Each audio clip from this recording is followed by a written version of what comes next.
On est aujourd'hui le mardi 14 juillet, on est le 27 Tammuz. Le cours sera aujourd'hui pour les bénédictions et réussites dans tous les domaines de Yehoshua ben Eliyahu Vesimcha, ainsi que pour l'élévation de l'âme de Zora Bat Gracia, David Kadosh ben Solika, Aaron Amram ben Simcha, et pour la refoua shelema de Teila Esther Bat Rachel.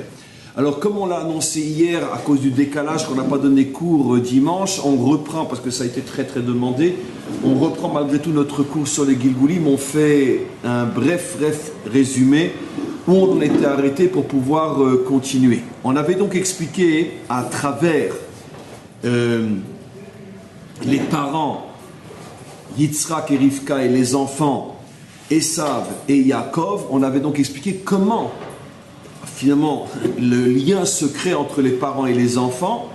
Je vais tout réexpliquer en résumé. On avait donc montré pourquoi Rivka était attirée vers Yaakov, pourquoi c'est précisément Yitzhak qui était attiré vers Esav, et on a montré que d'après les secrets que nous révèle le Ari Akadosh, c'est pas pour rien, parce que bien qu'apparemment si seule la loi biologique dictait sa loi, alors on ne comprend pas pourquoi l'un des parents serait plus attiré par un enfant que l'autre, car en vérité chaque enfant a été fait avec les deux.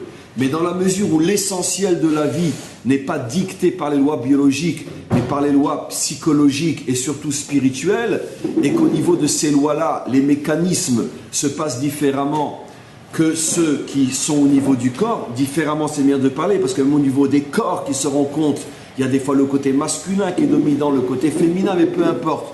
Sur le plan spirituel, bien qu'on fait un enfant à deux, malgré tout, l'un des enfants peut recevoir essentiellement les énergies féminines et l'autre enfant essentiellement les énergies masculines, et ceci, ça n'a rien à voir avec s'ils sont biologiquement masculins ou biologiquement féminins. C'est pour ça on avait expliqué que Esav a reçu essentiellement l'énergie masculine de son père, et Yaakov a reçu essentiellement l'énergie féminine de sa mère.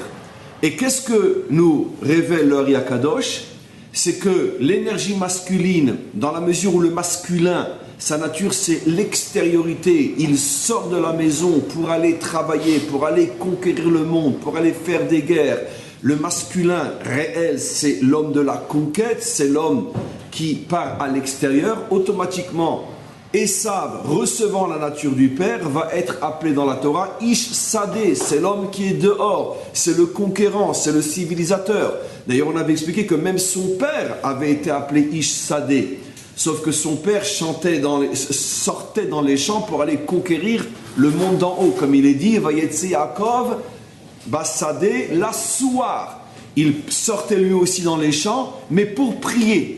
Alors, on a trouvé une analogie, mais une différence qu'on va expliquer, ça on n'a pas encore du tout expliqué. On a compris que dans la mesure où Esav a reçu l'énergie masculine de son père, c'est un homme de l'extériorité. Mais la question est, pourquoi l'extériorité de Esav s'exprime dans la matérialité, et pourquoi l'extériorité de Yitzhak s'exprime dans la spiritualité? Je vais expliquer tout à l'heure, c'est une véritable merveille, laissez-moi continuer. Par contre, Yaakov, lui, a reçu l'énergie féminine de sa mère. Qu'est-ce que c'est la féminité? Kol Kvoda Bat Meler Pnima, c'est l'intériorité. C'est-à-dire, techniquement, la femme est à l'intérieur, elle est épouse, elle est mère, elle s'occupe de la maison, elle s'occupe des enfants. Je sais que des millions de femmes vont crier, mais j'en ai strictement rien à faire. Je parle de la femme authentique, celle qui comprend que si on travaille à l'extérieur, c'est pas la vraie nature féminine. La vraie nature féminine, là où elle se réalise véritablement, c'est quand elle a le bonheur d'être une vraie épouse et une vraie mère. Pour ça, il faut avoir le bonheur d'avoir un vrai mari à ses côtés. La plupart des femmes n'ont plus de vrai mari à leur côté. C'est pour ça qu'elles fuient la maison et qu'elles croient pouvoir se réaliser en étant carriéristes. Mais en vérité, elles se rendent bien compte très vite qu'elles se sont fichues complètement en l'air. Parce que si une femme avait à ses côtés un vrai mari, même si elle va travailler, malgré tout, si tu lui demandes quand tu es le plus heureuse, elle te répondrait quand je suis épouse et mère, mais bon, il faut que j'aille travailler parce que malgré tout, ça ne suffit pas ce que mon mari ramène. Mais quoi qu'il en soit, je parle des choses dans leur essence et pas dans leur fonctionnement mécanique aujourd'hui parce que les hommes ne sont plus des hommes ou parce que la société fait que la femme ne peut plus rester à la maison. Mais quoi qu'il en soit, la féminité dans son essence, elle est intériorité. Dans sa psychologie, elle est profonde, elle est posée, elle est réfléchie, alors que l'homme, on a vu, c'est le Hari Akadosh qui le révèle, il est, waouh, c'est une qualité, parce qu'il ne reste pas en place, c'est un défaut, c'est la raison pour laquelle il a besoin de la féminité qui le cadre. La féminité est une qualité, elle est posée, elle est profonde, elle est stable, mais d'un autre côté c'est un défaut, elle est aussi statique, donc elle aura elle aussi besoin de la dimension masculine, c'est ça le couple. Donc Yaakov a hérité de sa mère, automatiquement la stabilité, la profondeur, l'intériorité, comment qu'il est appelé? Ishtam Yoshev Ohalim, il reste à l'intérieur, il étudie la Torah. Maintenant, on a compris le point commun entre la mère et Yaakov, on comprend pourquoi la Torah nous dit que naturellement Esav allait, Yitzhak allait vers Esav, et naturellement Rivka allait vers Yaakov, chacun allait vers son propre miroir, chacun a retrouvé dans l'un des deux enfants sa propre énergie. Maintenant, il nous reste un point à comprendre, ce qu'on n'a pas compris, ce que j'ai déjà posé comme question, pourquoi Yaakov a reçu de sa mère la dimension féminine, mais elle s'exprime chez lui dans la spiritualité. Et pourquoi Esav reçoit de son père la dimension masculine et elle s'exprime chez lui dans la matérialité? Pourquoi? S'il reçoit tout de son père, Esav, lui était aussi un conquérant, mais un conquérant spirituel. Donc pourquoi Esav n'a pas été aussi un conquérant spirituel? Alors là, rentre, et ça c'est d'une subtilité absolument incroyable, là va rentrer la dimension de la kavana, de la pensée qui va se greffer à la nature. C'est-à-dire, on avait déjà vu, mais on n'était pas vraiment rentré dans les détails, c'est que, je vais expliquer ça à deux niveaux. Le premier niveau que j'explique, je vous préviens, ce n'est pas le niveau essentiel, mais il est important, mais je vais expliquer ça après encore à un autre niveau. Le premier niveau, c'est les pensées des parents au moment de la conception. Est-ce que la pensée, elle est 100%, on pourrait dire, pure, ou bien il y a aussi, et je vais expliquer ce que j'appelle par pureté, surtout je ne vais pas vous laisser, je ne parle pas de moinerie, je ne parle pas de ça, ou bien il y a aussi quelque chose, on pourrait dire, de plus égoïste, de plus personnel dans l'union. Dit en français, est-ce que tu t'unis par amour pour aimer, ou tu t'unis par amour pour t'aimer? Ça veut dire, est-ce que c'est pour faire du bien ou pour te faire du bien? C'est le dilemme dans chaque situation où un homme profite. Surtout quand il profite de l'autre. Quand il a un moment de bonheur avec l'autre, est-ce que c'est vraiment pour que l'autre soit heureux ou pour que moi, je sois heureux? La relation ou l'expérience humaine la plus complexe et la plus difficile à gérer, c'est justement la relation sexuelle. Est-ce que c'est pour te faire plaisir à toi ou pour lui faire plaisir à elle? Est-ce que c'est pour lui témoigner ton amour ou pour prendre du plaisir? 99,9% des humains n'ont une relation que pour prendre du plaisir. Après, il reste 1% de l'humanité, ce qui fait quand même pas mal sur 7 milliards, qui eux essayent véritablement de donner à l'autre. Mais dans le donner à l'autre, combien tu prends aussi pour toi? Est-ce que tu peux être que dans « je donne » ou pas? Alors, la Torah a le courage de nous révéler qu'au niveau de Yitzhak et de Rivka, effectivement, il y a eu évidemment des pensées extrêmement hautes, mais disons-le de la manière la plus claire possible, jusqu'à la réparation de la faute de Adam Arishon, il est absolument impossible pour un couple de s'unir uniquement avec 100% de pensée, je le fais par amour pour toi. Elle pour lui et lui pour elle. C'est-à-dire que personne ne pense à soi à ce moment-là. C'est impossible dans un couple jusqu'à ce que l'on répare la défaut de Adam Arishon. Alors après, dans toute la panoplie de l'homme et la femme standard, où tu es là pour me faire plaisir et je suis là pour te faire plaisir, donc jusqu'au tzadikim, où c'est beaucoup plus affiné que ça, il y a toute la panel de l'humanité. Rivka et Yitzhak sont arrivés bien sûr à un très haut niveau. C'est pour ça qu'est sorti Yaakov, un homme éternel, puisqu'il lui-même donnera naissance à un peuple qui ne disparaîtra jamais, d'où on peut imaginer le niveau de pureté de la pensée des parents. Mais d'un autre côté est aussi sorti Esav, Parce que tout Yitzhak et Rivka qu'ils étaient, du 100%, c'est impossible. Parce qu'au moment de l'acte lui-même, il y a quand même moi qui ressens et j'oublie que tu es là toi aussi. Et chez eux, ça s'est passé aussi. Il n'y a rien de honteux, c'est normal. Celui qui imagine le contraire, qu'il continue à rêver. Maintenant, c'était comme ça avant la faute. C'est le grand secret que nous révèle la Torah et surtout les commentaires sur « ils étaient nus et ils n'avaient pas honte ». Rachid dit c'est le langage pudique de la Torah pour dire qu'ils s'unissaient et ils n'avaient pas honte. Clair qu'ils n'avaient pas honte parce que leur union était tellement pure, ils ne prenaient rien pour eux et donc ils n'avaient aucune honte dans leur relation. Et Rachid va jusqu'à nous dire, et surtout les commentaires, qu'avant la faute, s'unir, c'était aussi naturel que de manger, que de boire, que de parler. Quand tu parles, tu te caches, tu as honte. Quand tu bois un verre, tu as honte. Non, d'accord. Et bien dans la mesure où il n'y avait rien de négatif dans l'union, c'est pour ça qu'ils n'avaient aucune honte. La faute a introduit comment? Pourtant ils ont fait Caïn et Abel. Après la faute. Après la faute. Après la faute. Après la faute. Et l'union a introduit, dit Rachi, l'ego qui est de prendre et non de donner.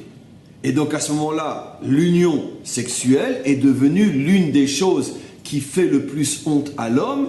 Pourquoi? Parce que combien il sait à quel point il redevient bestial à ce moment-là, bestial, égoïste, profiteur, etc.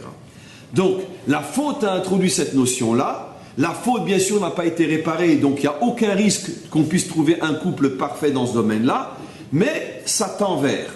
Et donc, automatiquement, c'est ce qui explique, et c'est ce que la Torah a le courage de nous le dire, que même un couple, entre parenthèses, parfait, comme Yitzhak et Rivka, ont quand même mis un enfant au monde qui exprimait la dimension égoïste qu'il y a eu même dans leur relation à eux. Puisque qu'est-ce que c'est un homme matérialiste ou que matérialiste? Qu'est-ce que c'est Esav? Et moi, et moi, et moi. Je prends, je prends, je prends.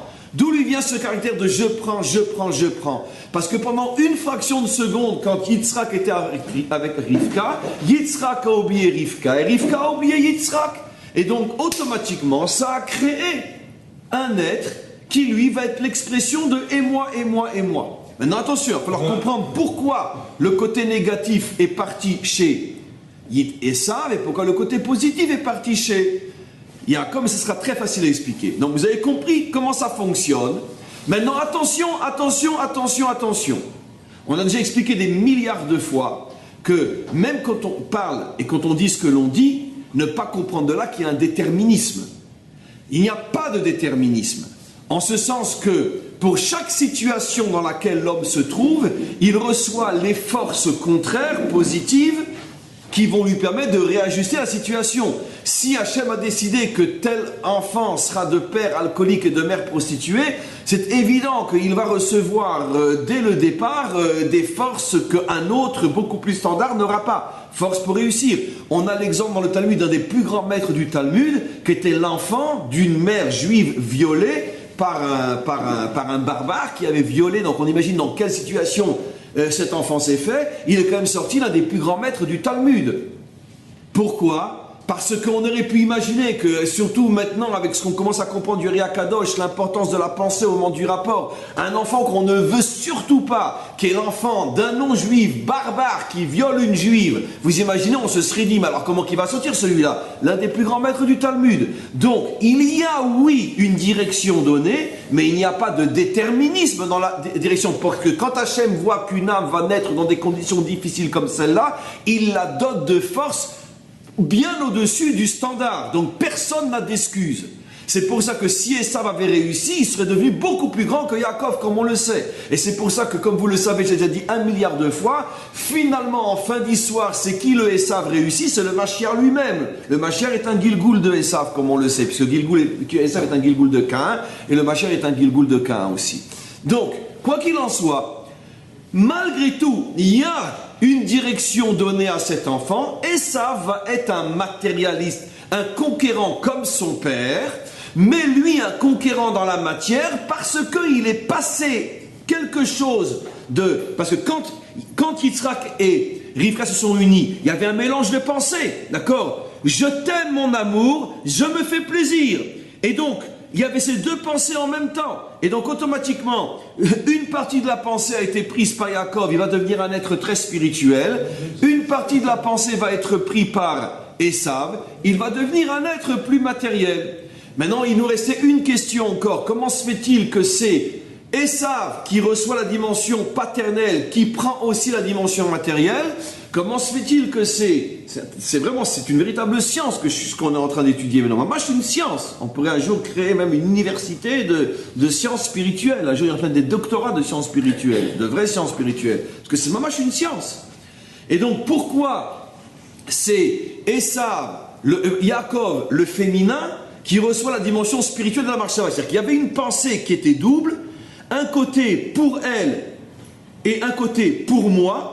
Je parle du côté homme, et tout d'un coup le pour moi va chez Esav qui est masculin, et le pour elle va chez Yaakov qui est féminin. Alors pourquoi comment? Au niveau de Rivka, qu'est-ce qui est passé alors? Les deux avaient ces deux pensées, tout le pour moi, je le dis d'un côté de l'autre. Le côté matérialiste. Tout le côté pour. Aussi est passé chez Bravo, c'était sous-entendu mais évident. C'est pas que le côté pour moi de Yitzhak qui est passé chez Esav, même le côté pour moi de Rivka, elle aussi elle a pensé un petit peu à elle. Donc le côté pour moi des deux est passé chez Esav, le côté pour l'autre des deux est passé chez Yaakov. Alors pourquoi? Alors ici il l'a déjà expliqué, c'est-à-dire qu'il a donné les bases d'explication sur lesquelles je construis moi le reste. C'est parce qu'il a expliqué que dans les deux énergies, la circulaire qui est masculine et la linéaire qui est féminine, quand elles se rencontrent, laquelle prend le dessus, laquelle est la plus forte? La circulaire, la masculine. Si un homme et une femme font un bras de fer, qui c'est qui gagne? C'est l'homme. C'est ridicule, c'est nul ce que j'ai dit. Mais c'est simplement pour montrer que la dimension masculine est plus forte que la dimension féminine. Mais d'un autre côté, c'est faux. Pourquoi c'est faux? Puisque au niveau du caractère, au niveau de la volonté, qui est plus fort, l'homme ou la femme? La femme. Donc ce qui veut dire qu'en vérité, il y a deux bras de fer. Dans le monde de l'extériorité, qui est le plus fort? L'homme. Dans le monde de l'intériorité, quand il faut vraiment montrer ce que tu as dans les tripes, qui est plus fort? La femme. Ou, je préfère dire la dimension féminine, parce qu'un homme peut être féminin aussi. David est un féminin. Il a la dimension féminine en lui. Donc la dimension féminine, c'est les forces intérieures. La dimension masculine, c'est les forces extérieures. D'accord. Maintenant, le problème c'est que qui des deux, dans la dimension masculine et féminine, lequel des deux a tendance à être plus pour moi que pour l'autre? L'homme ou la femme? Le masculin ou le féminin? Comment? L'homme, et c'est évident. La nature féminine est beaucoup moins solide que la nature féminine. Pourquoi? Puisque, qu'est-ce qu'on vient de dire? Au niveau des forces intérieures, le féminin est plus fort que le masculin.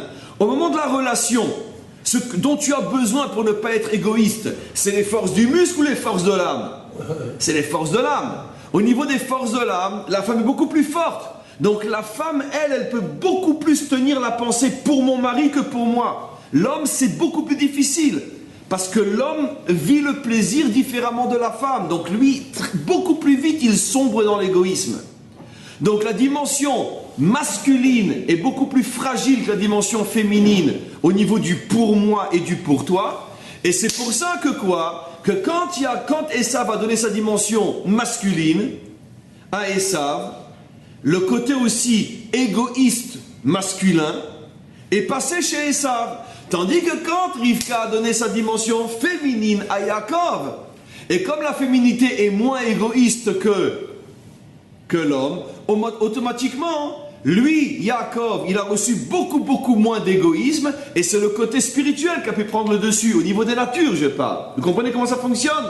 Donc c'est lié à partir du moment où un enfant reçoit la féminité, il y a de grandes chances qu'il sera beaucoup moins égoïste qu'un homme qui est masculin. Ça veut dire que là aussi, on peut monter aussi tout un tableau de personnalité, de caractère. Ça veut dire que si tu vois un homme qui est très égoïste, tu peux être sûr que c'est le côté paternel qui a pris le dessus chez lui, quand il a été conçu. Si tu vois un homme qui est très donneur, très pour les autres, tu peux être sûr que chez lui, c'est le côté féminin qui a pris le dessus. Maintenant, je vais poser la question. Si Si c'est le côté féminin qui a pris le dessus, donc forcément ça sera quelqu'un qui apparemment est aussi un homme profond. Par contre, si c'est le côté masculin qui a pris le dessus, ça sera un homme plus de l'extérieur. Est-ce qu'on pourrait trouver quelqu'un qui soit un homme de l'extérieur, mais qui en même temps soit pratiquement pas ou pas du tout égoïste? C'est possible. Que si c'est un homme de l'extériorité, donc automatiquement c'est qu'il a la dimension paternelle. S'il a la dimension paternelle, c'est sûr que son père, au moment où il l'a conçu, était plus égoïste que sa mère. Donc comment se fait-il que quoi? Qu'il peut être à la fois un homme de l'extérieur et malgré tout un homme extrêmement bon, ouvert. Comment? Peut-être Yaakov. C'était un homme d'intérieur au départ. Yoshev Ohalim. Abraham. Comment? Abraham. Un homme de l'extérieur. Abraham. Pourtant, Bravo. c'est le chesed. Abraham, c'est le modèle fondamental. Abraham est un homme de l'extérieur, or pourtant, c'est un homme de chesed. Il n'est pas du tout égoïste. Ça, c'est Comment? pas par rapport à sa naissance, c'est par rapport à son travail. Bravo! Maintenant, vous avez compris. Nature, vous voulez dire? Mais bien sûr, c'était une question piège, mais parce que je voulais cette réponse entre vous, vous avez tous raison. Abraham est un homme de l'extériorité, c'est un bagarreur. Il s'oppose à Nimrod, on le jette dans la fournaise, il casse les idoles. C'est pas du tout un féminin, c'est un guerrier. Donc il est hyper masculin, Abraham. Baruch qu'il est masculin. D'ailleurs, dans le Zohar, il est appelé Zachar, il est appelé le mâle par excellence, mâle avec un E à la fin.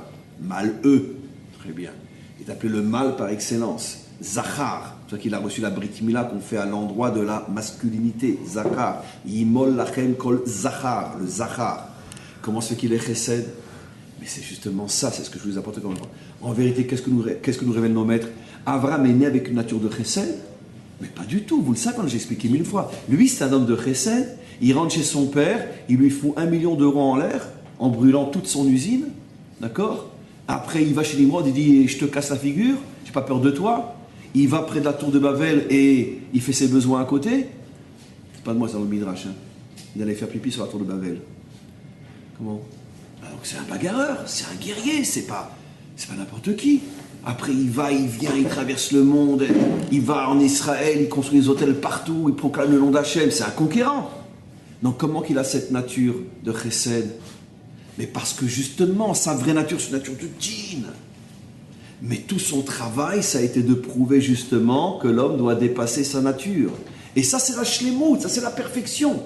Il a une nature d'homme qui devrait le rendre, on pourrait dire très émoi, parce que qu'est-ce qui est plus émoi qu'un leader?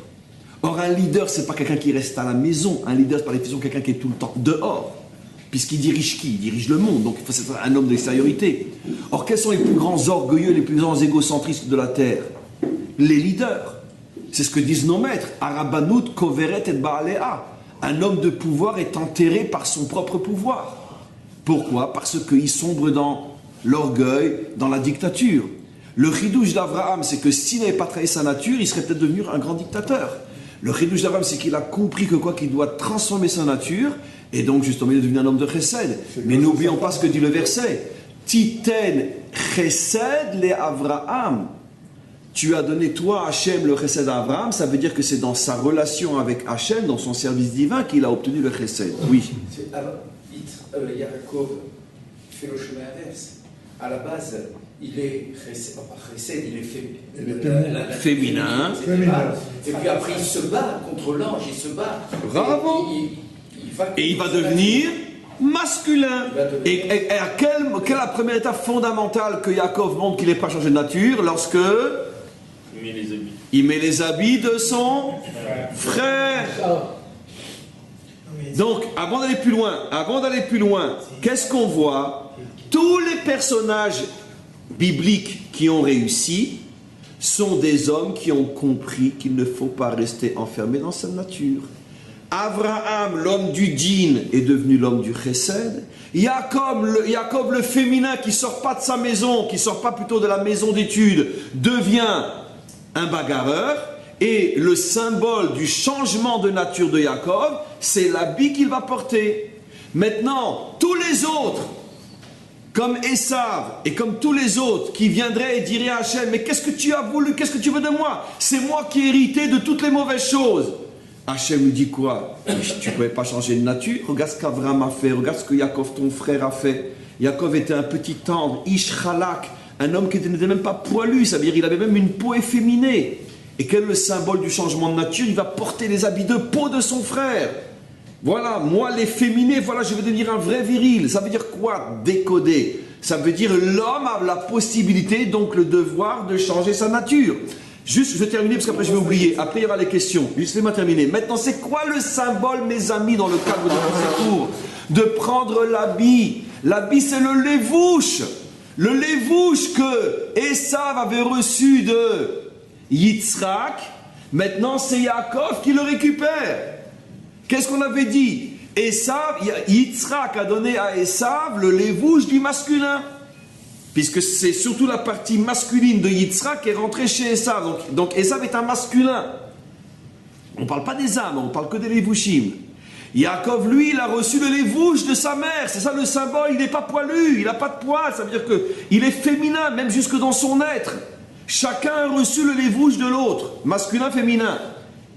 Qu'est-ce que finalement Yaakov fait? Je ne vais pas rester au niveau du lévouche de ma mère, je vais prendre le lévouche de mon père. Pourquoi? Parce que le but de l'homme, c'est d'arriver à la shlemut, ce que je reçois et ce que j'acquis. Et la synthèse est deux. Yitzhak, qu'est-ce qu'il a dit? Je ne bouge pas de comment je suis. Je ne bouge pas de comment je suis, c'est cassé la figure. Oui. Non, je vais demander sur Yitzhak. On ne voit pas qu'il a changé de nature. Si, bien sûr. Ouh là là, Yitzhak. Non, il y a mieux que ça. Si Yitzhak c'est l'homme des champs, si Yitzhak c'est un conquérant, si Yitzhak c'est un guerrier, si Yitzhak c'est l'homme, sur le plan spirituel, va Yitzhak la soir bassadé. Pourquoi on a dire bassadé? Va Yassiar Yitzhak. Yitzhak pria. J'ai besoin de savoir que c'est dans les champs? Non, parce que c'est un conquérant Yitzhak. Il sort dans le monde des sororités. Le fait que Yitzhak a accepté la Hakeda, l'annulation totale, c'est le contraire de la nature d'un guerrier. La Hakeda, c'est le tikkun de la nature de Yitzhak. Un homme qui est un homme d'action, un homme qui dans sa nature a un office de leader, de faire bouger les choses, et qu'il accepte de se sacrifier, donc de s'annuler, c'est le contre-nature. Chacun aura son contre-nature par rapport au contraire de ce que sa nature le pousse à faire. Oui. Question du chat, est-ce qu'il y aurait un lévouche à 50-50 masculin-féminin? Pas comment? Est-ce qu'il peut y avoir un lévouche à 50-50 masculin-féminin? Pourquoi 50-50?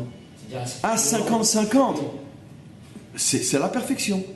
Ça n'existe pas. Ça veut dire que ça, c'est le tikkun de la faute d'Adam Arishon. Ça veut dire quoi un lévouche à la perfection? Ça veut dire qu'effectivement, l'homme a sa nature et sa contre-nature, d'accord? À la perfection. Un équilibre total entre les deux. Mais c'est ce vers quoi on tend, c'est ce que la faute a cassé, la synthèse entre la nature et la surnature, d'accord? Et c'est ce que les tzadikim bibliques ont tenté de retrouver, chacun plus ou moins à la perfection, mais à la perfection totale, c'est Mashiach. Oui. J'ai une question. Déjà, en fait, par rapport au fait que les parents donnent qu'un seul lévouche à l'enfant, au final, c'est vraiment pas du tout une tare, parce qu'au final, il n'y aurait pas de travail, donc du coup, le fait que c'est même, je dirais, mécaniquement obligatoire qu'il n'y ait qu'un seul lévouche qui passe pour qu'on puisse, se surpasser pour atteindre, justement, changer sa nature. Donc ça, c'est une première chose. Après, la deuxième chose, on ne dit pas que Yaakov, il est arrivé à la synthèse, vu qu'il est arrivé au Hémet, donc ça veut dire qu'il a réussi à faire cet âge-là entre les deux. C'est ça le sod du nom Israël. Mais il est arrivé à la synthèse en haut, pas en bas. Tous ces cours qu'on a expliqués. Il a vaincu Esav en haut, il ne l'a pas vaincu en bas.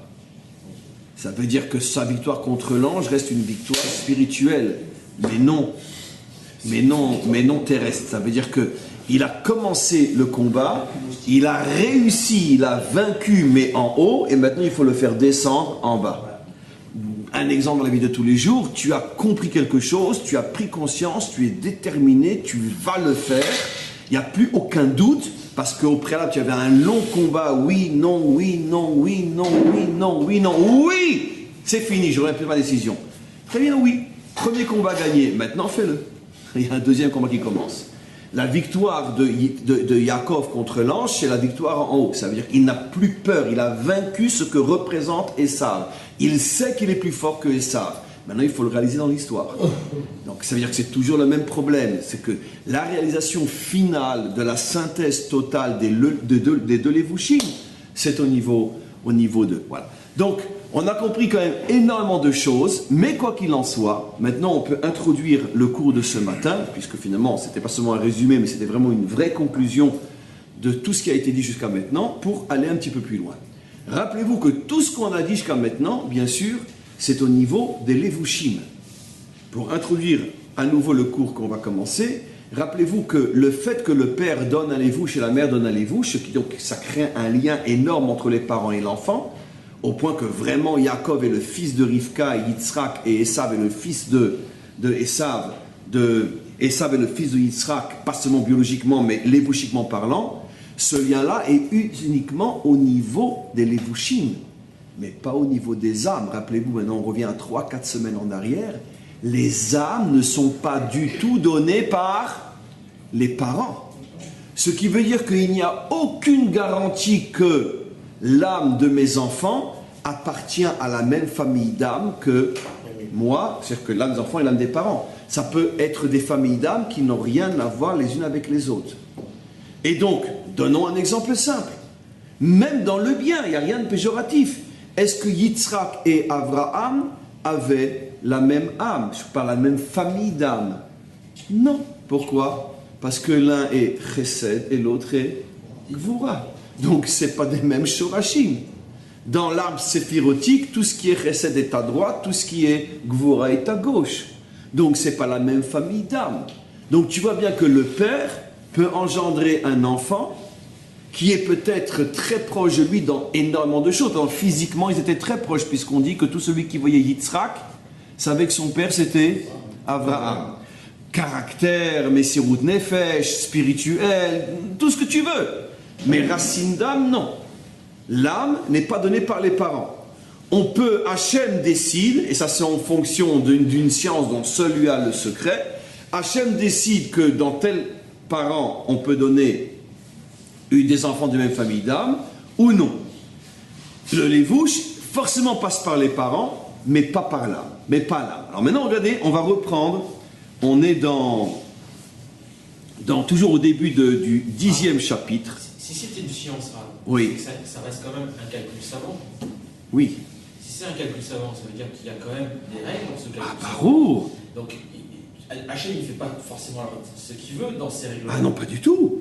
Lui, il sait ce que j'ai dit. Lui, il a le secret. Lui, il sait pourquoi c'est comme ça. Il sait que cette âme-là, en fonction de ce qu'elle est, de ce qu'elle a passé, de ce qu'elle doit réaliser, elle doit passer maintenant par ces parents-là, dans cette structure-là précise.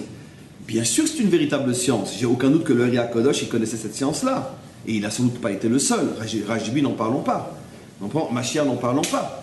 Mais pour nous, ça reste E égale MC carré à expliquer à un enfant de jardin d'enfants. Est-ce qu'il peut bouleverser tout un calcul? Ça sera toujours par rapport à des règles dont seul lui a le secret pour l'instant. Il n'y a rien de stable comme ça. Hachem ne s'amuse pas. Bereshit bara Elohim.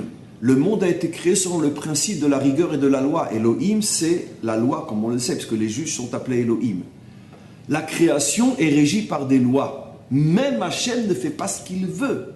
Ça veut dire qu'il fait ce qu'il veut en fonction des lois que lui-même s'est créées. Qu'est-ce qu'on a expliqué récemment, la semaine dernière, que même le miracle correspond... Ah oui, dans le cours sur les psaumes, qu'on a à peine commencé. Même le miracle est géré par des lois. Sauf ce sont des lois qui viennent d'une autre dimension que la nôtre. Comment le Malbim appelle ce monde-là? Notre monde est géré par des lois provenant de ce qu'on appelle en hébreu biblique Shamayim. Et le miracle est géré par des lois qui proviennent d'un monde qui en hébreu biblique s'appelle Shrakim. C'est un des grands chidouches qu'on a vu du Malbim. C'est-à-dire, c'est pas que je décide, bon, allez, tiens, les eaux s'arrêtent de couler. Ça marche pas comme ça. C'est pas qu'il peut pas le faire, qu'à Dieu ne plaise. Mais c'est parce qu'il a envie de faire. Parce que c'est pas un farfelu. Il a créé des règles, il a créé des lois. Il a créé des lois qui sont celles de la nature, les lois qu'on appelle celles du miracle, le passage entre les deux. Et tout ça, c'est une science inimaginable qui a été confiée au peuple juif. Et on peut expliquer ça, le fait que ça a été, par exemple, qu'est-ce qui a fait le déterminisme que ça passe chez Esav et chez Yaakov? Je viens de le dire. Non. Mais parce que comme il a pris le côté masculin, il a pris plus d'égoïsme. Mais pourquoi c'est passé chez Esav et chez Yaakov? Comment? Pourquoi c'est passé chez Esav et pas chez Il fallait bien que ça passe l'un et l'un. Celui chez qui c'est passé l'un, on l'a appelé ça, je vais passer l'autre. Malgré qu'ils sont... Ok, d'accord. Comment? Ça, c'est parce qu'ils sont nés comme ça, alors du coup, on les a appelés. Oui, mais encore une fois, c'est pas du tout une tare d'être Esav. Non. C'est un bonheur d'être Esav. Moi, je préfère être un Esav qu'être un Yaakov. Moi, j'aurais jamais pu être quelqu'un qui, toute ma vie, est enfermé dans un endroit en train d'étudier. C'est pas moi. Je suis un homme d'études. Mais ma vie, c'est pas l'étude pour l'étude. C'est l'étude pour agir, pour faire. Tu comprends? Donc moi, toi, à plus forte raison, on est une nature de Esav. On n'a pas une nature de Yaakov. Le Mashiach, c'est un super Esav. D'accord? Esav, Yaakov, c'est celui qui peut se confiner à l'intérieur d'une vie qui est repliée, on pourrait dire, sur lui et ceux qui sont avec lui dans sa maison. Tu comprends? Mais Israël. Voilà. Donc, dès que tu es attiré par l'extériorité, tu as une dimension de Esav. C'est quoi Israël? C'est l'union parfaite entre Yaakov et Esav, en vérité. C'est ça Israël. Comment? Israël, c'est pas que Yaakov. Non, c'est bien sûr que non. C'est la raison pour laquelle c'est l'ange de Esav qui a donné ce nom à Yaakov. C'est bien la preuve que la dimension Israël vient de Esav. C'est extraordinaire. Vous imaginez pas tout ce qui se cache derrière quoi? Le nom le plus important de notre peuple a été donné par Esav, par son ange. Mais oui, parce que c'est la bonne partie de Esav qui est récupérée. C'est ce que dans la Chassidut on explique, ça je dis pour ceux qui sauront à quoi je fais allusion, les orodes de Tohu qui rentrent dans les kelim du Tikkun. C'est-à-dire les orodes de Esav qui rentrent dans le réceptacle de Yaakov. C'est ça le sod que l'ange bénit. Et Yaakov lui dit, tu t'appelleras Israël. Vous comprenez? Voilà, donc évidemment, c'est ce que j'ai dit hier dans un autre courrier chez K1, que à l'intérieur de l'essence juive authentique, il y a énormément de place pour Esav, pour Édom. Pourquoi? Parce que la dimension esavique fait partie intégrante de la dimension juive. C'est pour ça que c'est notre frère jumeau, bien sûr. Donc on revient maintenant à ce qu'on explique. Alors maintenant, regardez. Oda, regardez maintenant. Ve'amna. Maintenant, cependant, je vais d'abord lire comme je le fais d'habitude et puis après on explique. Im en chiluk ben nishmata av nishmata ben rak pachot metak madrigot. Ici, il reprend le cas que je viens d'introduire où l'âme du père et l'âme du fils, pareil pour l'âme de la mère, l'âme de la fille ou la mère, le fils, c'est pas important. On prend un exemple et c'est pareil pour tous les aspects de la famille. Si la différence entre les deux âmes est moins de 500 madrigotes, tout ça c'est codé, hein, je vais tout expliquer. S'il y a moins de 500 niveaux qui séparent l'âme du père de l'âme de l'enfant, il est alors le levouche que le père a donné à son fils accompagnera le fils pendant tous ces gilgoulim de ce monde, ainsi que pendant toute la période de l'imot HaMashiach. Là on rentre dans un sujet, mes amis, on en a pour si on se laisse aller, on en a pour plusieurs siècles. Donc, le levouche, l'enfant va le garder pendant tout le temps de l'histoire, jusqu'à l'imot HaMashiach, jusqu'au temps messianique, y compris l'avènement messianique, la reconstruction du troisième temple, etc. Aval, mais, Betriat HaMetim, après la résurrection, Olé Olam Haba, et dans le monde à venir qui est après la résurrection, Kol Davar Chosé les Shorcho, les levouchim disparaissent, les âmes, chacune d'elles retourne à leur origine, du départ, Venifradim les Gamré, et le père et l'enfant se séparent, ils n'auront plus aucun lien l'un avec l'autre. Omnam, mais, Imyesh et Fresh Benem Shiur Tak Madrigot Yoter, mais s'il y a plus que 500 niveaux de différence entre l'âme du père et l'âme du fils, Az, il va se produire le contraire, Midbatelet Agroa Begdola, la moins forte s'annule dans la plus forte, ou mitrabrim, et ils vont se lier, chibour gamour, dans un lien, une fusion totale, les olam od yiparedu, et ils ne se sépareront plus jamais. Veshnen en meshoresh echad, et ils vont devenir un seul shoresh, une seule source, une seule racine. Point. J'explique. D'abord, il faut savoir, c'est très important que quand on parle d'âmes qui ne sont pas de la même famille, forcément, et on va le reprouver, c'est ce à quoi fait allusion, on parle d'âmes qui ne sont pas du même niveau. Parce qu'on aurait pu très bien expliquer, imaginer qu'on n'est pas de la même famille d'âmes, mais qu'on est du même niveau. Non. Pas de la même famille, pas du même niveau. Parce que dans le monde des âmes, et ça on va devoir s'arrêter, ne serait-ce que sur ce point-là aujourd'hui, car c'est pas évident, chaque mot dans le passage qu'on vient de lire, il y a 3 lignes, donc il y a une vingtaine de mots, chaque mot ça peut faire le sujet de plusieurs cours. Il faut comprendre la chose suivante. On peut par exemple ne pas être de la même famille, vous et moi, mais moi je gagne 10 000 shekels par mois, vous gagnez 10 000 shekels par mois. Mais on n'est pas de la même famille, on ne fait pas le même travail, mais on gagne la même chose. Très bien. On peut ne pas être de la même famille, et on est français tous les deux. Très bien. Dans le monde des âmes, pas le même, la différence elle est hiérarchique. Je vais expliquer dans un premier temps hiérarchique, mais après je vais vous montrer que ce n'est pas si hiérarchique que ça, comme j'expliquerai. Pourquoi? Parce que les âmes sont structurées du haut vers le bas. Les âmes sont structurées d'une manière verticale et non horizontale. L'horizontabilité n'existe pas dans le monde des âmes. Il n'y a que la verticabilité. Pourquoi? Verticalité. Pourquoi? Parce que comment sont fondées les âmes? Comme on le sait, l'âme elle-même, elle a plusieurs niveaux. Yechida, Chaya, Neshama, Roi, Nefesh. C'est-à-dire quoi? C'est une image, ça veut dire qu'au niveau de l'âme. Ça veut dire que plus une âme est apte à s'incarner dans le monde d'en bas, et plus elle provient d'un niveau qui, sur l'échelle des âmes, est appelé bas. Donnons un exemple. Le niveau d'âme qu'on appelle Yechida n'est encore jamais descendu sur terre. La première fois qu'il descendra sur terre, ce sera dans le Mashiach. Même Moshe ne l'a pas eu. Pourquoi? Parce que c'est un niveau qui est tellement... D'abord, je vais dire haut et bas, mais après, encore aujourd'hui, je ne vous laisserai pas comme ça sur une fausseté, mais je parle d'abord le langage simple, après je vais affiner. Parce que c'est un niveau qui est trop haut pour s'incarner dans le monde tel qu'il est aujourd'hui. Aucun réceptacle, même humain, ne peut contenir un niveau pareil. C'est impossible. D'accord? Parce que c'est trop haut. La Chaya, c'est un peu plus bas, mais là aussi, nous, on n'a aucune chance. Il y a très peu d'hommes qui ont eu la Chaya dans ce monde. L'un des plus célèbres, Moshe. Moshe est monté jusqu'à la Chaya. D'accord? Neshama, la majorité d'entre nous, on n'a aucune chance parce qu'on est trop bas. C'est généralement les très grands Talmidei Chachamim. Le Baal Shem Tov, Baba Saleh, le Gaon de Vilna, etc. Le Rambam, Rashi, tous les grands maîtres de l'histoire juive. Neshama. D'accord? La Neshama, c'est ce qui permet d'arriver à un niveau gigantesque dans la Torah. Neshama. Ruach, c'est pas encore de loin la majorité, mais c'est déjà plus proche de nous. Ceux qui vivent un judaïsme vraiment authentique, sincère, profond, Kiyum HaMitzvot, Tfila, étude de la Torah, vous et moi, on est des gens de Ruach. C'est pour ça que généralement on appelle chez nous la spiritualité Rouchaniyut. Pour dire ça, c'est le niveau déjà beaucoup plus commun.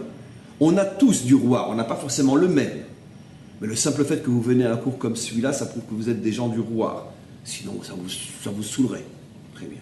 Donc, c'est Ruach. Ça veut dire que c'est déjà un niveau spirituel qui peut s'incarner dans des gens comme nous. Et après, le dernier niveau, Nefesh. Nefesh est un niveau spirituel, ça c'est vraiment le grand standard. Ça veut dire, bon, allez, je mange kasher, je fais Shabbat, machin. Entre Mincha et Arvit, j'entends le rabbin, il me fait une petite dracha, il me dit quelques halachot, mais ça me saoule, je m'endors. Mais je suis un bon juif, je suis un bon juif, hein, ça c'est vrai. Je suis un bon juif, mais je suis un bon juif. Je peux manger chez moi les yeux fermés, mais je suis sérieux. Mais alors, bon, ça dépasse pas le pshat, quoi. Comment? Non, c'est Nefesh. Donc même celui qui ne fait pas, même celui qui ne va pas à la tefila, qui ne mange pas kasher, etc. Ah, il n'a pas. Nefesh. Mais non, je parle des niveaux d'âme rouchani, ce qu'on appelle le Nefesh Eloki. Je parle de la partie spirituelle de l'âme. Ça veut dire que celui qui ne fait rien n'a pas, je préfère dire d'une manière dévoilée, parce qu'on a tous potentiellement en nous, mais n'a pas d'une manière dévoilée, même le niveau du Nefesh. Ah, ça c'est clair. Oui. Quelqu'un qui ne fait pas les mitzvot n'a pas dévoilé en lui le Nefesh. D'accord. Nefesh Eloki, je ne parle pas du Nefesh Behemi ou du Nefesh Yehudi. Nefesh Yehudi, tu es né de mère juive, tu as le Nefesh Yehudi. Mais je parle du Nefesh Eloki, je n'ai pas précisé. Ça veut dire des niveaux d'âme qui me connectent à Hachem.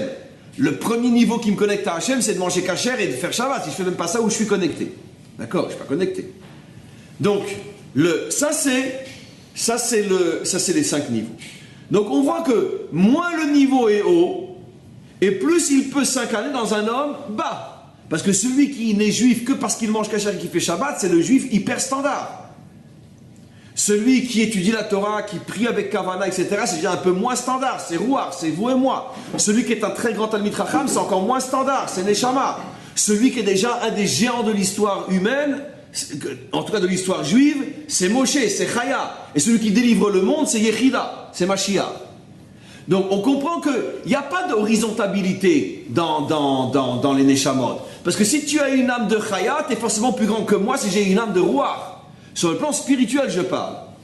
De même, je vais compliquer un petit peu les choses, chaque niveau d'âme a très schématiquement et très globalement 10 grandes madrégotes, 10 grands niveaux qui correspondent aux 10 attributs divins. Tu as, admettons que moi j'ai le roi, on va parler de nous parce que nous on est sûr qu'on a du roi, mais on n'a pas le même niveau dans le roi, parce que dans le roi peuvent se dévoiler 10 forces, qui sont les 10 attributs divins. Or, ce n'est pas tout le monde qui a le mérite de voir se dévoiler dans le niveau d'âme dans lequel il se trouve ces 10 niveaux. Il se peut que, par exemple, un, il soit au niveau de Malchut chez Barouar, et un autre, il est au niveau de Tiferet chez Barouar. Lequel est le plus grand? Celui qui est au niveau de Tiferet, parce que Tiferet est un attribut divin qui est plus haut que Malchut. Et il se peut qu'il y en ait un qui soit au niveau de Keter chez Barouar, il est encore plus grand que les deux premiers. Et c'est infini, parce que chaque niveau se subdivise encore en niveau. Parce que même si je suis au niveau de Malchut chez Barouar, Malchut elle-même contient 10 niveaux, qui contiennent 10 niveaux, c'est infini, c'est comme l'informatique. C'est sans fin. Ça c'est la science d'Israël, c'est sans fin. Ça veut dire qu'en vérité, donnons un exemple, mais vous n'allez pas comprendre. Par exemple, moi, si je suis de Malchut, de Yesod, de Tiferet, de Rouar. D'accord? Et toi, tu es de Yesod. Attends, écoutez-moi bien. Je suis de Malchut, du Yesod, de Tiferet, de Rouar. Ok? Et toi, tu es de Keter, du Yesod, Keter, de Tiferet, de Malchut, de Rouar. Lequel est le plus grand? Je répète. Je suis de Malchut, de Yesod. Écoutez-moi bien. Je suis de Malchut. Écoutez-moi bien. Je suis de Malchut, du Yesod, de Tiferet, de Rouar. Tu es du Keter, du Tiferet, de Malchut, de Rouar. Lequel est le plus grand des deux? Comment? Le premier ou le deuxième? Le deuxième. Pourquoi? Bien sûr. Complètement faux. Pourquoi? Parce que le deuxième, il est le Keter de Tiferet, mais de Malchut. Tandis que le premier, il est Malchut, Yesod, mais de Tiferet. Donc, c'est des sous-cas du cas premier. C'est un piège. C'est pire que les intégrales. Comment? C'est pire que les intégrales. Bah, disons qu'il faut être bon en maths. Il faut être bon en maths physique. Moi, je suis pas bon. T'es pas vraiment, t'es un littéraire, toi, t'es un philosophe. Donc tu pourrais pas être un grand kabbaliste. Historien, c'est pas. Très bien. Donc, il faut avoir une bonne tête pour étudier la Kabbalah, la vraie, pas celle des stams. Mais la vraie Kabbalah, c'est une véritable science qui te demande vraiment, quand tu rentres vraiment dedans, même des tableaux, des sites, et ça, pour ne pas perdre le fil, des constructions. C'est une véritable science. Je suis sûr et certain que l'Imot HaMashiach, il y aura des universités, je n'aime pas le mot, mais véritablement où on enseignera cette science-là, parce qu'elle deviendra une réalité réelle. Et les gens passeront la licence, la maîtrise, le doctorat, mais pas pour la connaissance qu'à Dieu ne plaise, mais parce que un enseignement qui construit l'homme, véritablement pour l'intégrer. Mais c'est sûr, ça sera enseigné dans des amphis, etc. C'est pas de moi, c'est dans le Midrash. Où c'est marqué clairement que tous les amphis du monde deviendront un jour des centres de Torah. C'est marqué, vous connaissez ce Midrash-là. Avec le Rav Ginsburg, Comment? il y a déjà des universités sur les enseignements du Rav Ginsburg. Oui. Ah oui, mais c'est sûr, absolument, ça commence à exister, absolument. Absolument. Donc, juste un instant, pour pas que je perde le fil. Donc, vous voyez qu'au niveau des âmes, il n'y a pas d'horizontalité. Il y a forcément une hiérarchie. selon le niveau dans lequel tu tiens. Ça veut dire que les âmes sont sur un arbre sphérotique ou sur une barre verticale. Et donc automatiquement, on ne peut pas avoir deux personnes au même niveau. Ça n'existe pas. On peut avoir des niveaux très proches, mais pas au même niveau. Alors, juste pour compléter. Maintenant, juste parce que sinon je vais perdre le fil. Qu'est-ce qui va déterminer une famille? Mais par exemple, si toi et moi, on est du rouard, on est déjà pas mal proche, d'accord? Puisque tu es dans le rouard, moi je suis dans le rouard, c'est une famille d'âmes à un certain niveau. Mais si moi je suis un juif de rouard et toi tu es un juif de Neshama, c'est sûr qu'on n'est pas dans la même famille d'âmes. Parce que Neshama et rouard, c'est pas du tout pareil. Maintenant, même à l'intérieur d'une même famille, et après je vais vous le prouver biologiquement aussi, on peut être très proches, frères et sœurs, on peut être cousin germain ou on peut être cousin lointain. Par exemple, si toi tu es Tiferet du rouard et moi je suis Netzar du rouard, c'est deux sphirotes qui sont très proches. Donc, on serait comme par exemple des cousins germains ou peut-être même des frères. D'accord? Mais si moi, toi tu es Tiferet de rouard, et moi je suis Malchut de rouard, combien de madrigotes on a qui nous séparent? Non, Tiferet, Netzar, Od, Yesod, Malchut, on a 4 niveaux qui nous séparent. Donc là c'est déjà du cousin lointain. Vous allez comprendre maintenant le symbole du 500. Je vais expliquer le 5 et après le 100. Le 5 d'abord, puisqu'on va prendre d'abord la racine. C'est quoi? Si, pour être d'une même famille d'âmes, il faut que non seulement tu appartiennes à la même catégorie, roi, mais qu'au niveau des sphirotes, on n'a pas plus que 5 de séparation. Par exemple, si vous êtes comme moi dans le roi, c'est sûr, puisque on se suit depuis tellement longtemps. Très bien. Maintenant, supposons que quoi? Que vous êtes Bina chez Barouar, et moi je suis Malchut chez Barouar. On n'est plus la même famille d'âmes. Pourquoi? Combien il y a de sphirotes qui séparent Bina de Malchut? Bina, Chesed, Gvura, Tiferet, Netzar, Od. Il y a 6 sphirotes entre nous, donc plus que 5. Et moi je suis Malchut. Donc, il y a 6 sphirotes entre nous, on n'est plus de la même famille d'âmes, même si nous deux on est de Rouar. Par contre, si je suis Od et que vous êtes Bina, dans Rouar, Bina, Chesed, Gvura, Tiferet, Netzar, non, Od, je suis toujours pas de la famille, il faut que je sois Netzar. Bina, Chesed, Gvura, Tiferet, Netzar. Si je suis Netzar et un autre Bina, j'expliquerai bien sûr le prochain cours. Pourquoi? Pourquoi 5? On est encore dans la même famille d'âmes. Voilà. Comprenez? Maintenant, pourquoi 500? Parce qu'en vérité, mais ça je ne rentrerai pas dans le détail parce que là vous allez disjoncter. Parce qu'en vérité, chaque niveau se subdivise encore 2 fois. Parce que chaque niveau contient lui-même 10 sphirotes et chacune des 10 sphirotes contient elle-même 10 sphirotes. Et ça fait donc que chaque niveau c'est 500 en vérité. Enfin, 5 niveaux, ça fait 500. Mais ça, laissez tomber. Parce que ça, j'expliquerai pas, parce que c'est déjà trop de la finesse. Ce que je vous expliquerai, maintenant on va s'arrêter sur le cours des dames, ce que je vous expliquerai, encore une question ou deux, on arrête. Ce que je vous expliquerai par contre, c'est que pourquoi, pour être d'une même famille d'âmes, il faut être intérieur du chiffre 5, et pourquoi, dès que tu es à l'extérieur du chiffre 5, tu sors de la famille d'âmes. Pourquoi? Pourquoi ce chiffre 5 est sur lui? Surtout le chiffre 5, c'est pas rien pour nous. À part le fait que c'est le chiffre des Tunisiens, le chiffre 5 c'est quoi? Les 5 livres de la Torah. Le chiffre 5 qui est la valeur numérique de la lettre He avec laquelle le monde a été créé. La lettre E, valeur numérique 5, la lettre qui a été rajoutée pour faire de lui un juif à Abraham, etc. Et aussi les 5 niveaux de l'âme dont on parlait. Yechida, Chaya, Neshama, Ruach, Nefesh. Le E qui a été rajouté à Sarah. Après lui avoir enlevé le Yud. Donc le chiffre E, c'est pas un chiffre par hasard. Et ça, Bezrat Hashem, ce sera le prochain cours. Il y a le Oui. de Comment? Un instant, Yehuda. Moshe et Aaron, Moshe et Aaron. ils étaient de la même famille d'âmes. Comment? Ils étaient de la même famille d'âmes aussi. Excellente question. Alors Moshe et Aaron sont dans la même famille d'âme. Alors c'est pas compliqué. Ils sont dans la même famille d'âme, oui ou non? Non. Oui, bien sûr. Parce que Moshe et Netzar, Aaron et Od, on les dit tout le temps, d'accord? Abraham, Yitzhak, Yaakov, Chesed, Gvura, Tiferet, Netzar, Od. Donc ils sont 2 sphirotes l'une à côté de l'autre. Ils sont frères biologiques et frères de Sphira. Et les deux sont au niveau de la chaya. Aaron aussi a On atteint dit la pas qu'il chaya. est du côté de Maïm ou du poisson, je sais pas quoi, Moshe.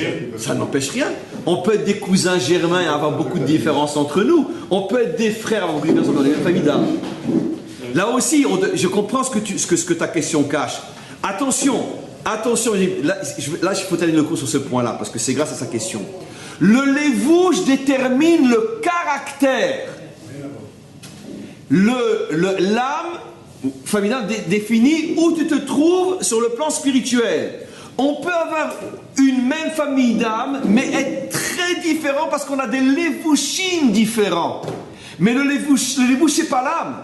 C'est pour ça qu'effectivement, Moshe et Aaron étaient très différents. L'un, c'est l'homme du din, l'autre du chesed, etc.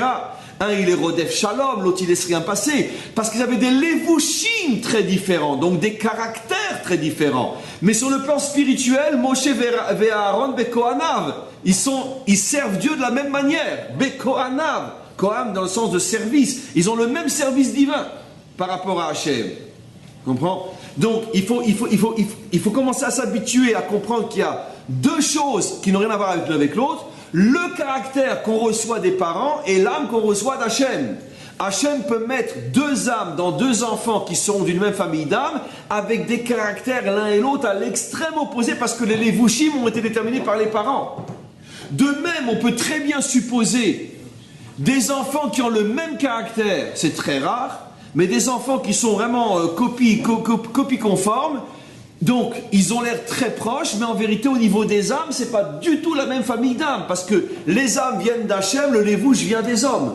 Comprenez? Donc, oui, Moshe et Aaron sont vraiment frères d'âmes, mais ils sont très différents au niveau des lévouchim. Est-ce qu'il y a encore une dernière question? Oui. Quand l'âme retourne dans le monde des âmes, si deux âmes sont de niveaux différents, Oui. est-ce qu'elles ont la possibilité de se retrouver dans le monde des âmes? C'est ce qu'on a commencé à voir. Les âmes qui ne sont pas de la même famille d'âmes, ne sont vraiment ensemble que jusqu'à l'Imot HaMashiach. Triat HaMetim et Olam Haba, elles se séparent, chacun retourne dans sa famille avec des nuances comme on verra. Ça, c'est encore plusieurs cours qui suivent.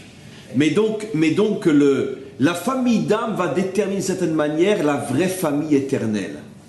C'est-à-dire qu'il y a des familles qui sont composées ici, biologiques, qui ne sont pas forcément des familles qui resteront comme elles le sont sur le plan spirituel, dans le monde à venir. Parce que dans le monde à venir, ce qui est covéa, ce qui va fixer la famille, c'est la famille d'âme. Avec des nuances et des exceptions, comme on verra, oui. Est-ce que des jumeaux, des faux jumeaux ont des prédispositions à être de la même famille? Pas du tout. L'aspect biologique n'a aucune indication sur l'aspect spirituel.